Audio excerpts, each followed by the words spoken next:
আমরা জাস্টিস পাওয়ার থেকে অনেকটা কাছে যাচ্ছি নাকি দূরে সরছি? সুপ্রিম কোর্টের শুনানি পিছনে যাক বা সামনে আসুক সেটা বড় কথা নয়, এটা চলবে যতক্ষণ না সঠিক জাস্টিসটা বড় কথা না, রিয়েল জাস্টিসটা বড় কথা। এটা জাস্টিস হচ্ছে না। এত মানুষ রাস্তায় নামার পরও আমরা দেখলাম কালকে সুপ্রিম কোর্টের শুনানি পিছিয়ে গেল। তো কি মনে হচ্ছে বড় কোনো খেলা এর পেছনে চলছে? এখানে এতগুলো মানুষ আছে, সবাইকে জিজ্ঞেস করলে আপনি সবার কাছ থেকে একই উত্তর পাবেন, সবাই জানে আসল কারণ। অবশ্যই কোনো বড় চক্র আছে। যা হয়েছে সেটার ডিটেল আমাদের জানতে হবে, জানার অধিকার আমাদের, কি হয়েছে, কেন হয়েছে এবং কারা কারা ছিল। এটা যেন ধামাচাপা না পড়ে। আজকে যত বড়ই মাথা, তাই মাথা যেন টেনে বার করে।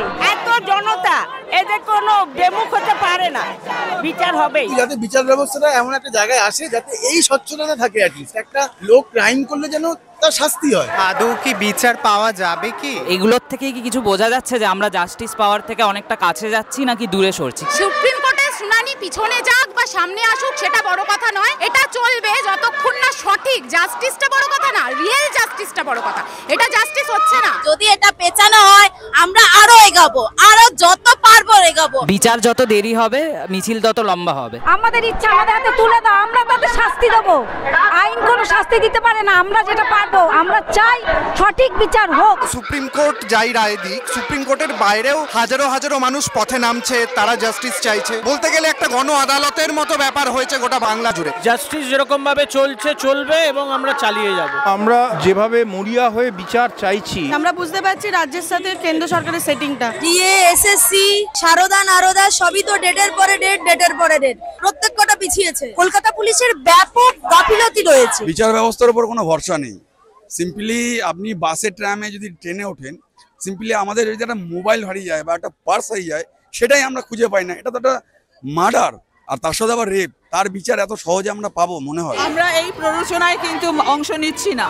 আমরা সাধারণ মানুষ, আমরা সাধারণভাবে বিচার চাইছি। আর যদি এখানে কোনো রকম রাজনৈতিক দল, সে বিজেপি হোক, কংগ্রেস হোক, সিপিএম হোক, তৃণমূল হোক, আমাদের এই আন্দোলনকে কোনো রকমভাবে প্রতিহত করার চেষ্টা করে, আমরা যতদিন না এর বিচার হচ্ছে আমরা লড়ে যাব। আমাদেরকে যদি আটকানো হয় তাহলে আমরা প্রত্যেক দিনই প্রায় পথে নামতে রাজি আছি। এত মানুষের এতভাবে প্রতিবাদ করছি, প্রত্যেকটা নিজস্ব জায়গা থেকে আরো তীব্র হবে আন্দোলন। সন্দীপ ঘোষকে গ্রেফতার করা হয়েছে কিন্তু দুর্নীতি মামলায়। কোথাও মনে হচ্ছে যে এই দুর্নীতিটাকে সামনে এনে তার যদি সত্যি ওখানে কোনো ভূমিকা থাকে, সেই ভূমিকাটাকে খাটো করে দেওয়া হচ্ছে, সেই ভূমিকাটাকে একদম এটা তো দেখে মনে হচ্ছে নাটক চলছে।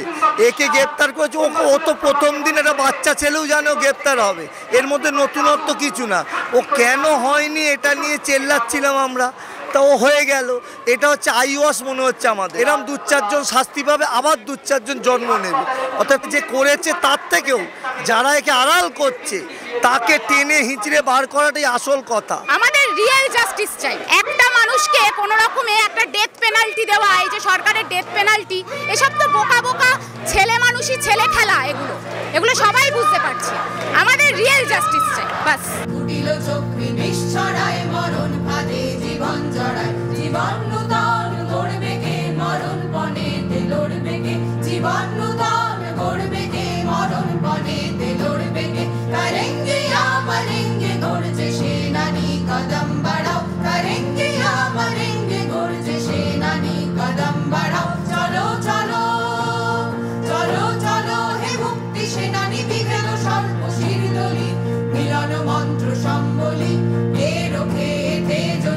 মিলিত মিছিল বন্যাকে, একসাথে কোটি হাতে